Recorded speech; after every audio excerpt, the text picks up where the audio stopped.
천국의 보화를 발견한 자의 반응이라고 그러는데요. 여기 13장 마지막 부분인데 밭에 감추인 보화, 진주장사의 보화, 또 그물 비유를 말씀하고 있습니다. 이 비유는 항상 어렵습니다. 그러니까 이게 해석하는 것들이 너무 다양하고, 그러니까 이제 우리 교단만 해도 이병규 목사님의 가르침이 다르고 요즘 때 이제 고 목사님의 가르침이 이게 달라요. 그러니까 이제 특히 이 비유 같은 경우, 그래서 이것이 옳다, 절대적으로 내가 아는 것이 옳고 다른 것은 다 잘못됐다. 이런 관점은 가지지 않는 게 좋을 것 같고요. 그렇게도 해석하는구나. 그럴 수도 있겠다. 충분히 가능하니까 다 기도하면서 나름대로 다 이렇게 하고, 또 이거뿐만이 아니라 또 이 전혀 다른 관점에서 또 이 밭에 감추인 보화 같은 경우도 해석하는 경우 또 이렇게 유명한 그런 사람들 중에 있습니다. 하여튼 시간에는 우리가 배우고 아는 대로 이병근 목사님께서 가르쳐 주신 그런 이제 관점에서 이 말씀을 좀 살펴보려고 합니다. 이 천국은 마치 밭에 감추인 보화와 같다. 그럼 밭이 뭐고 보화가 뭐냐? 또 이 사람은 누구냐? 이렇게 이제 하면서 다양한 그런 이제 해석이 나오는데, 어쨌든 이 밭은 우리가 일하는 삶에 처한 환경이다. 앞에서 밭은 세상이라고 그랬으니까, 이 밭은 우리가 처한 삶의 환경 인 것이고, 그래서 이제 그 밭 속에 보화가 있다. 그러니까 감추어져 있는 것이고, 그래서 이 사람은 이 밭이 자기 밭은 아니고 밭을 산 거 보면, 그러니까 상당히 그러니까 남의 밭에 가서 일하는 사람, 말하자면 이제 배경을 우리가 생각해 본다면 그렇다 그 말이죠. 그러니까 남의 밭에 가서 싹쓸 받고 그냥 일하는 사람. 그러니까 상당히 수동적이고 피동적이고 어쩔 수 없어서 그런 거겠죠. 기쁨이 있으면 얼마나 큰 기쁨이 있겠습니까? 마치 그런 사람, 그렇게 삶을 사는 사람. 그런데 거기에다 보니까 이제 일하다 보니까 뭐가 털컥 걸리는 거 보니까 항아리가 있고 그 속에 보화가 있다. 당시의 유대인들은 이건 친숙한 그런 일이니까, 그래서 갑자기 전쟁이 발생하고 이러면 이 부자들이 피난은 가야 되는데 어떻게 가지고 가고 갈 수 없고 또 빼앗기기도 하고 하니까 급하게 이렇게 파서 그 속에다 이 금은 보화 같은 걸 그래다 넣고 가서 자기 돌아오면 이제 보통 그런 일들이 있었다 그래요. 그런데 돌아오지 못했고 다 죽어버렸다. 그래서 이제 그게 나중에 시간이 흘러서 이게 그 속에 보화가 있는지 없는지 모르는 상태인데 그런 경우가 다 흔히 간혹가다 있는 그런 일들입니다. 그래서 그렇게 일을 하다가 보화를 발견한 거예요. 그래서 이제 여기서 하는 것은 무슨 이 상식적으로 우리가 그러면은 주인한테 알려서 그걸 갖도록 해야지 몰래 감춰두고 가서 하는 게 말이 되냐. 그런 무슨 윤리적인 그런 걸 말하는 게 아닙니다. 여기서 비유가 모든 것을 비유 속에 완벽하게 모든 걸 다 담겨져 있는 건 아니니까 여기서 말하고자 하는 핵심이 이제 중요한 거지. 그래서 이 사람은 예, 그 보화를 발견하니까 너무너무 기쁘고, 말 안 해줘도 이 사람이 뭐 어떻게 보면 그 권리일 수 있는 거죠. 왜냐하면 애초에 이 주인이 뭐 밭을 산 사람도 뭐 그거 모르고 샀을 것이고, 예. 어쨌든 간에, 예. 그것을 자기 것으로 만들기 위해서, 예. 그러니까 합법적으로, 예. 뭐 윤리적으로 말하면 말을 안 하는 건 좀 그렇지 않나? 근데 뭐 또 따지고 보면 원래 말씀드린 대로 밭 주인도 그거 예를 들어서 샀을 때 뭐 그 속에 보화가 있는 줄 모르고 그냥 샀으니까. 예. 그러니까 이게 불법은 아닌 것 같아요. 그럴 수 없겠죠. 그래서 밭을 사는 거예요. 그러면 합법적으로 그 속에 있는 것은 주인의 것이니까 얼마든지 파서 자기 것으로 만드는 거죠. 그래서 이제 여기 이 밭은 우리의 삶에 우리가 늘 살아가는 삶의 환경을 말하고 있다라고 이렇게 말씀하고 있고, 근데 그 속에 이제 이 보화가 있는 것을 깨달은 거죠. 그래서 이 보화는 하나님의 뜻이겠죠. 귀한 진리. 예. 하나님의 뜻이 보화이고, 예. 그것을 깨달게 된 거죠. 발견하게 된 거죠. 그래서 이제 너무 기뻐서 그래서 그 밭을 자기 것으로 사서 보화를 자기 것으로 만드는 이러한 예들은 이제 성경에 많이 있잖아요. 그러니까 우리가 요셉 같은 경우 보면 우리가 창세기 45장 5절에 자기가 결국 애굽에 왔던 거 창세기 45장 5절 당신들이 나를 판 것이 아니라 하나님께서 나를 생명을 구원하시려고 먼저 보내셨다. 이게 이제 요셉이 이것을 깨달은 거죠. 그러니까 깨달았고, 그래서 형제들을 원망하는 게 아니고 오히려 이제 감사하고 기뻐하고, 우리의 삶의 환경이 우리가 사도 바울 같은 경우도 고린도서 12장 7절로 10절에 보면 이 눈에 그 몸의 가시, 이 가시처럼 너무 고통스러워서 하나님 앞에 그렇게 기도한 내용이 쭉 나오잖아요. 하나님의 응답을 받아서 고통이 변화해서 기쁨이 된 거잖아요. 그러니까 그런 것들이에요. 삶 속에서 당하는 어려운 일들.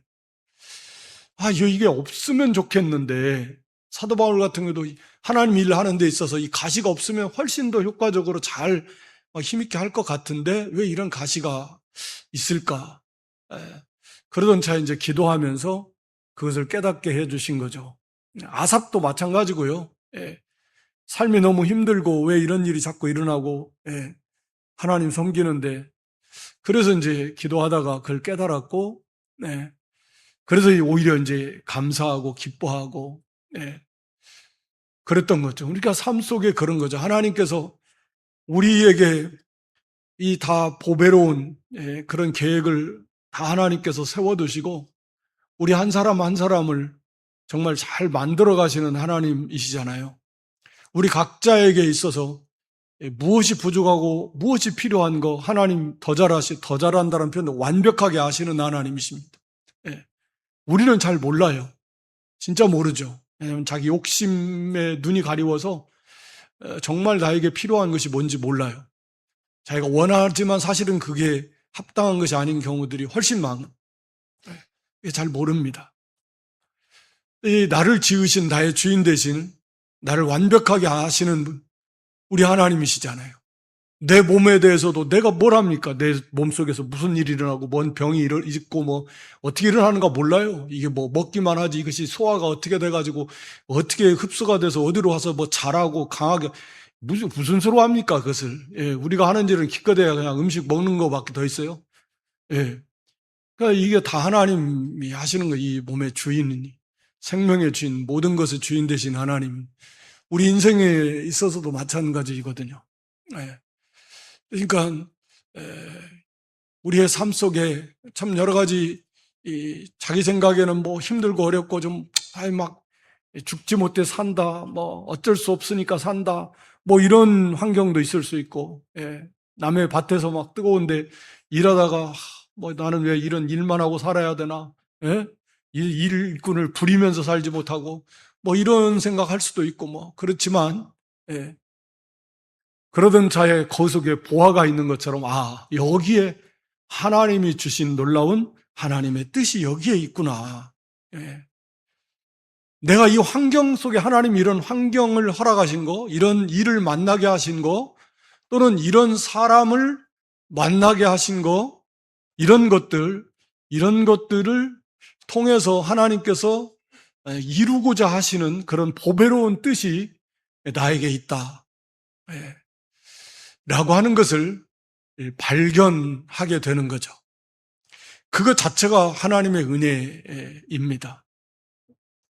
그래서 밭에 감추인 보화는 그런 관점에서 볼 때 우리 모든 성도에게는 이게 지금 삶 속에 다 감춰져 있는 보화들이 있어요. 없는 사람이 없을 건데, 없는 사람이 없는데 다 있습니다. 그러니까 비록 힘들고 어렵고 자기 마음에 안 들고 그런 환경을 만났을지라도 그 속에 담겨져 있는 하나님의 보배로운 계획이 있다. 그게 보화이다. 먼저는 이것을 우리가 좀 발견하는 사람이 돼야 될 것 같아요. 그래서 이 사람은 이걸 우연하게 발견을 했지만, 그러나 이 말씀을 우리에게 주실 때에는, 천국의 교회가 이 말씀을 우리에게 주실 때에는 바로 이게 이제 우리가 보화가 있는 줄 알고 그것을 우리가 발견하도록 해야 된다. 라고 하는 거죠. 그걸 뭐 발견 못하면 그냥 뭐 내내 뭐 그렇게 살으라는 거. 그게 아니잖아요.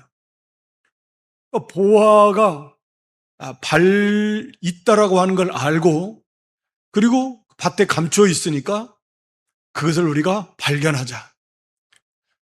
그러니까 원망하지 말고 낙심하지 말고 불평하지 말고 이 속에 담겨져 있는 하나님의 보배로운 뜻이 무엇인가 기도하면서 보통 기도하는 가운데 그 하나님의 뜻을 많이 깨닫잖아요. 하나님께서 깨닫게 해주십니다. 그렇구나. 그러니까 형통한 날에는 이렇게 찬송하고 권고한 날에는 우리 생각하라. 우리 전도서 7장 14절인가 보면 그러니까 뭐 기뻐하고 감사하고 하나님께 영광 돌릴 때도 있지만 형통해서 권고할 때는 좀 생각해 보라는 거예요. 하나님 앞에서. 아삽처럼 시편 73편에 나오는 그러니까 왜 이런 일이 있을까? 곰곰이 생각해 보면 이제 왜 하나님의 절대 주권을 우리가 믿고 참새 한 마리 하투로 그냥 지 마음대로 떨어지고 뭐 이런 거 없습니다. 절대 주권 속에 있어요, 하나님. 우리가 얼마나 사랑하시는 하나님. 그런 풍성한 말씀들을 기억하면서 책임질하면서 자기의 현재 당하고 있는 그런 삶의 환경 속에 그것을 대입해 보면서 묵상해 보면서 내가 모르는 분명히 여기에 하나님의 계획이 있을 것이 있잖아요. 내가 모를 뿐이지. 또는 내가 내 육신에 치우쳐서 내 육신의 관점에서 그걸 싫어하는 것뿐이지. 그래서 그런 것을 하나님 앞에서 좀 생각해 보면서 기도해 보면서 그런 감춰져 있는 보화는 어떤 것인가? 이 환경 속에서 그것을 먼저는 찾아내야 될 것이다 라고 하는 것입니다. 그래서 밭에 감춘 보화예요. 그러나 하나님 앞에 기도하면서 그렇구나, 그렇구나. 그것이 이제 정말 발견했다라고 하는 거죠. 정말 그게 보화인 줄을 깨달아야죠. 이게 이제 말은 쉬운데 그래도 난 싫은데 이러면 이 사람한테는 그게 보화가 아닌 거예요. 왜냐하면 이 사람에게 보화로 생각되는 건 지금 다른 욕심에 지금 치우쳐 있는 게 있는데 나 싫은데 하나님의 뜻이 이건 것 같은데 그래도 나는 싫어. 그러면 그게 보화가 아닌 그 사람한테는 그게 보화가 아닌 거예요. 이게 진짜 보화구나. 이게 깨달아져야 돼요. 이게 밭에 감추인 보화. 예. 이 하나님의 놀라운 나를 향한 하나님의 사랑. 그게 그 속에서, 그러니까 아삽이 그런 거예요. 그걸 깨달아서 감사한 거예요, 하나님 앞에. 그래도 하나님 싫어요. 이렇게 고난 지속되는 거 싫어요. 이게 아니고, 하나님 가까이 하라고. 이렇게 고난 속에서 하나님부터 간절하게 찾고 구하고 의지하라고. 이것이 말할 수 없는 큰 복이니까. 그렇군요. 그래서 원망하는 마음도 있고, 이제 그만둘까 하는 그런 것, 그래서 그런 거 회개하면서 그걸 진짜 이게 보화인 줄을 깨달았다라는 거죠. 그러니까 여기서도 그게 보화로서 발견이 돼야 돼요. 보화로서. 내가. 예. 그게 안 되면 기쁨도 없고 그걸 모든 걸 다 사서 이걸 다 자기 것으로 만들어야 되는데 그러고 싶겠어요? 이 보화가 아닌데. 그러니까 그런 것들을 우리가 좀 깊게 생각해 보면 단순히 하나님의 뜻인데 그게 내가 그 하나님의 뜻이 얼마나 나에게 큰 보화인가 라는 것들이 깨달아져야 되고, 그러려면은 또 자기의 생각과 욕심이 있어요. 그런 것들도 많이 좀 회개하면서, 그래서 진짜 이게 보화입니다. 하나님 나를 사랑해 주셔서 감춰 주신, 나에게 안겨주시고 주시려고 이 보화를 주셨잖아요. 그걸 밭속에 감춰 주셨잖아요. 네. 그래서 그것을 깨달아도, 그렇게 진짜 그게 보화로 깨달아지면 그때는 이제 기쁨이, 여기 보니까 너무너무 기뻐서 어쩔 줄 모르잖아요. 이게 천국의 백성의 모습이에요. 하나님의 뜻을 보화로 발견할 수 있어야 돼요. 하나님의 뜻이 무엇인가를 발견하고 그 하나님의 뜻이 나에게 있어서 가장 가치 있는 보화다. 마찬가지예요. 그러니까 우리가 이제 사도 바울이 그게 이제 예수님을 아는 지식이 가장 고상하다. 그래서 내가 이런 고난을 받는 것도 결국 예수님을 따라가고 닮아가는 것이다. 내가 살든지 죽든지 내 몸에서 그리스도만 존귀하게 되기를 원하고, 내가 그리스도를 닮아가기를 원하고, 그 주님의 죽으심의 십자가 죽으심의 본받아서 나 그 길을 가기를 원한다. 그러니까 예수님을 아는 것이 가장 그 가치 있는 보배, 그보다 더 가치 있는 건 없는 거죠. 그러니까 그 예수님을 닮아가는 데 있어서 예수님이 당한 걸어가신 그 가시밭길, 그 고난의 길, 그 기쁨으로 갈 수 있는 거죠. 그게 보아니까. 네. 그러니까 이게 하나님의 백성들의 모습이어야 된다. 보화를 보화로서 발견할 줄 알아야 된다. 네. 어떻게 보면 찾지 못해서가 아니라, 밭에 감추어 있는데 찾지 못해서가 아니라 내가 그것을, 내 욕심을 버리지 못해서, 나를 버리지 못해서 아직도 그 하나님의 뜻을 보화로 여기지 못하는 그런 모습일 수 있어요. 네. 감춰져 있다라는 의미 속에는.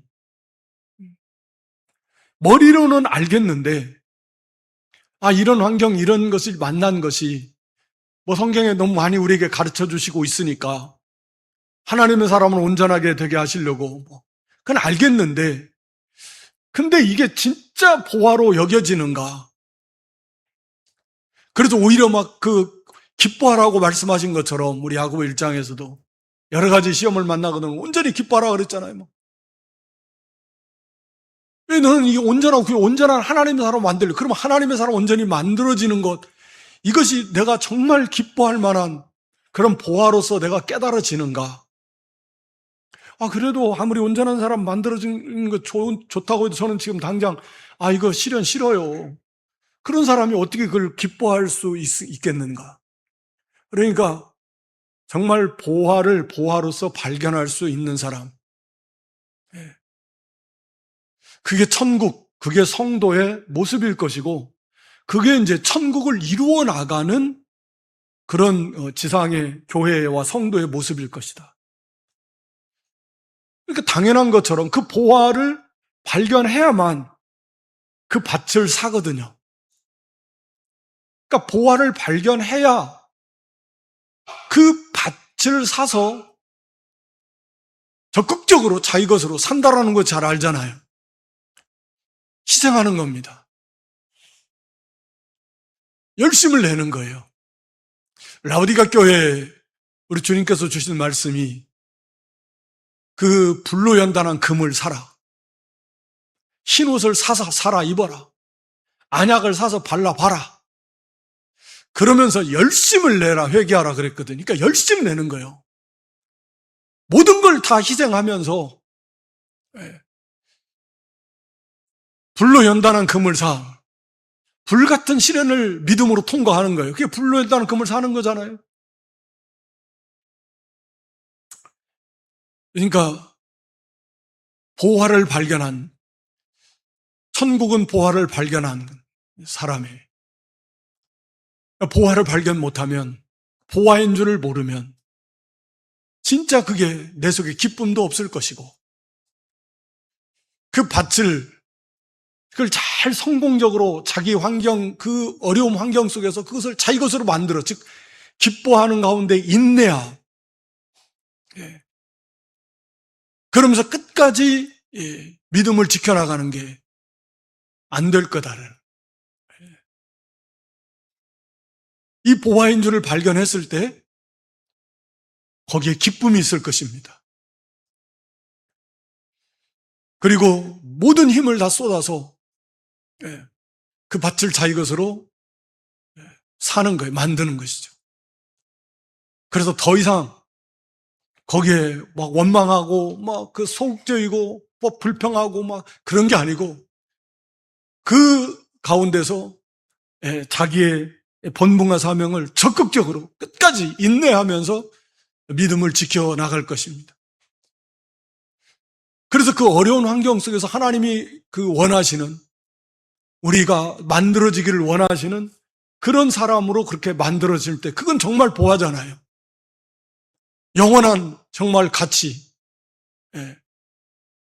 하늘의 영원한 보화, 예수님을 그만큼 발견하고 닮아가는 거, 말할 수 없는 보화.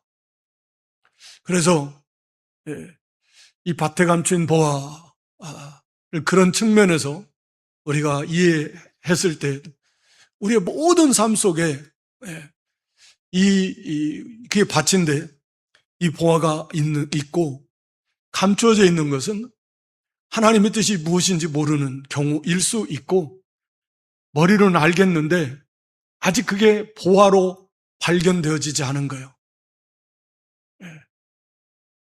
나는 그거보다는 세상과 세상에 속한 것이 더 좋고, 내 욕심, 내 뜻대로 하고 싶은 것이 나한테는 더 중요하게 여겨지고, 그런 사람에게 이 보화가 아닌 것입니다. 그래서 이 감추어진 하나님의 뜻이 그 사람에게 보화여야 돼요. 그러니까 보화로서 그게 발견되어져야 돼요. 그러면 이제 바뀔 겁니다. 진짜 보화로 발견됐으니까. 그러니까 기쁨이 있을 겁니다. 큰 기쁨이 있을 거예요. 그리고 어떻게 해서든지 이것을 잘 믿음으로 통과해 내 것으로 만들어서, 그래서 여기에 담겨져 있는 이 보화가 내 것이다. 그 환경 속에서 내 믿음을 잘 지키고 하나님의 뜻을, 사명을 잘 감당해서 그런 사람으로 만들어지는, 보화를 자기 것으로 만드는 그런 사람, 그게 성도의 모습이고, 그러기 위해서는 자기의 모든 소유, 자기의 소유를 다 팔아. 자기의 소유를 다 팔아야 살 수 있다.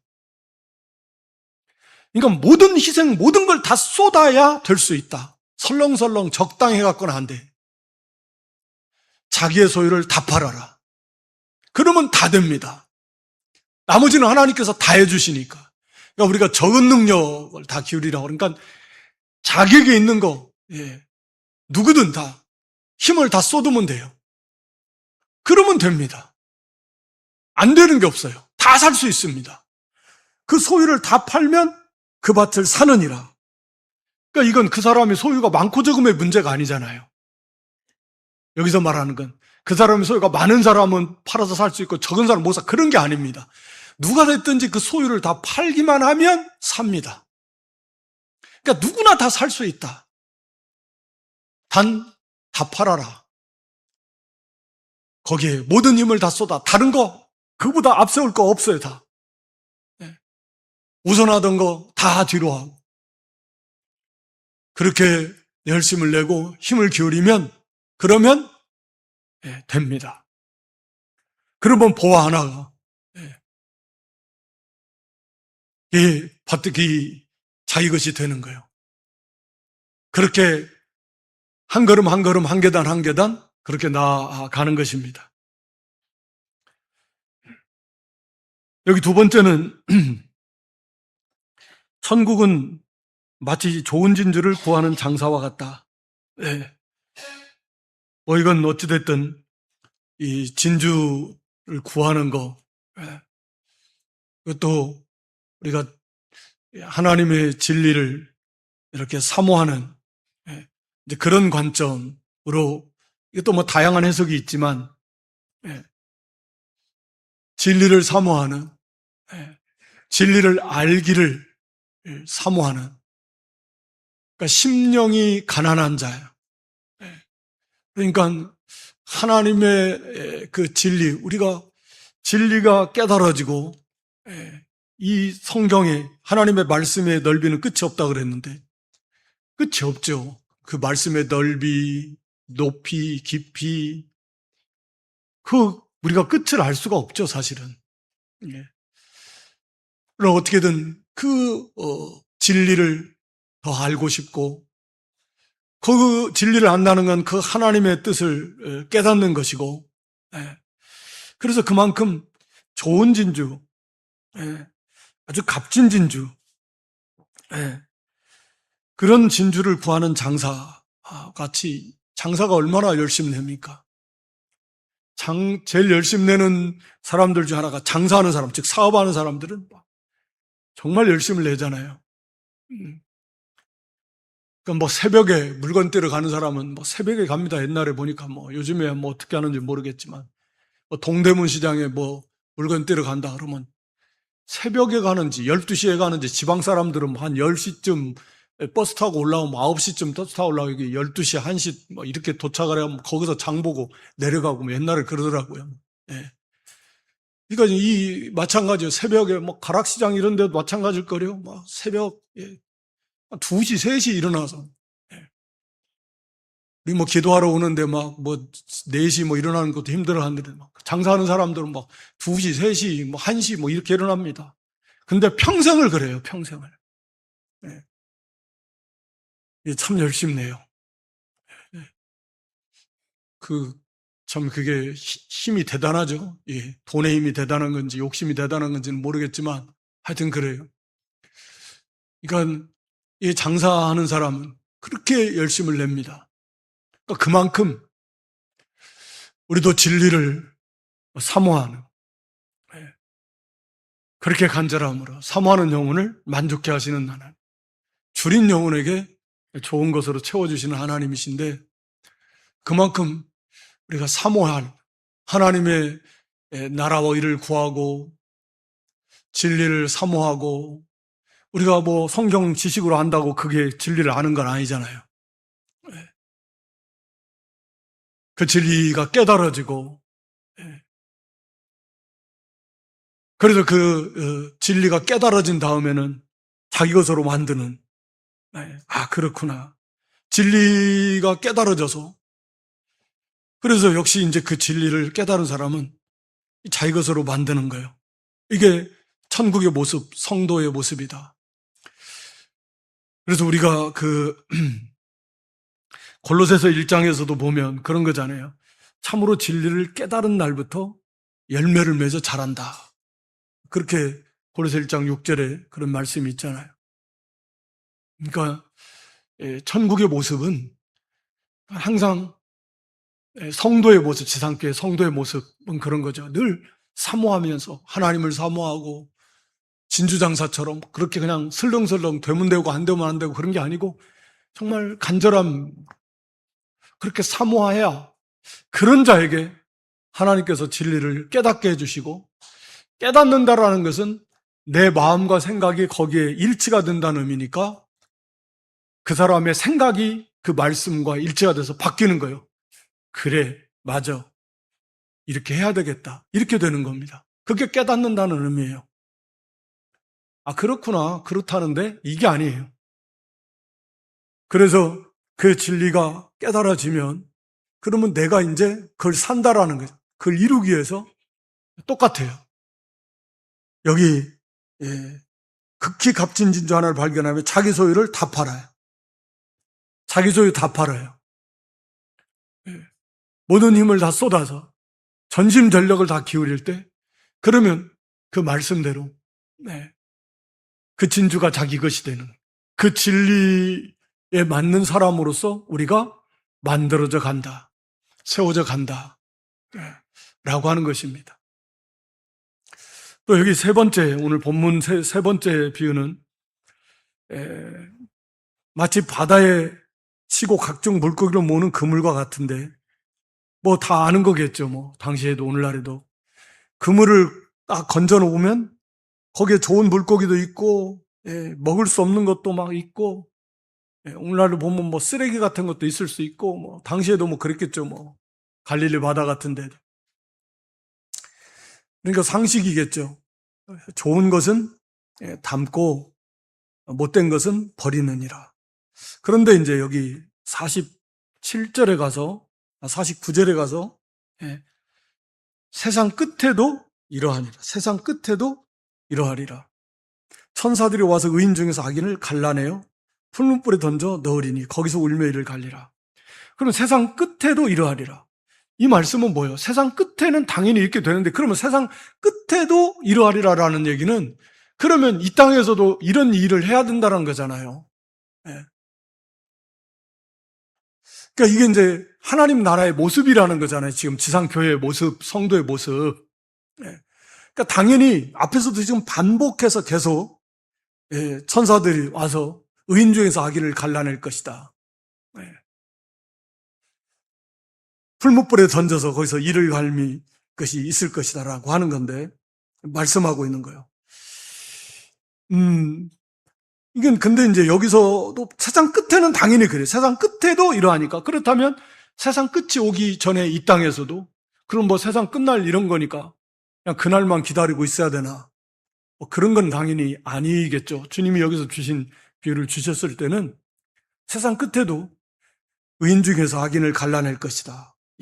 라고 하는 건데, 그렇다라고 하면 이 주님 재림하시기 전에도 지상의 교회도 또 성도도 아주 이것을 분별해내는 거. 그러니까 못된 것은 버려야 돼요. 선악을 분별하고 영육 간에 뭐 영적인 거, 육신적인 거, 진리와 비진리, 옳고 그런 거, 이거 다 분별하라고 그랬잖아요. 분별을 해서 옳은 건 옳고 그런 걸 취할 건 취해서 세워나가는 거. 그게 성도와 교회의 모습이어야 될 것이다 라는 의미로 우리가 이해할 수 있을 것입니다. 물론 이것은 뭐 종말론적으로 당연히 반복해서 주시는 말씀처럼 반드시 갈라냅니다. 그러나 앞에서 가라지를 우리가 갈라낼 수 있는 권리나 그런 능력을 주시지는 않았어요. 함께 자라게 두었습니다. 그러니까 우리가 뭐 여기서 뭐 사람을 갈라내고 그런 것은 아니지만, 그러나 분별해서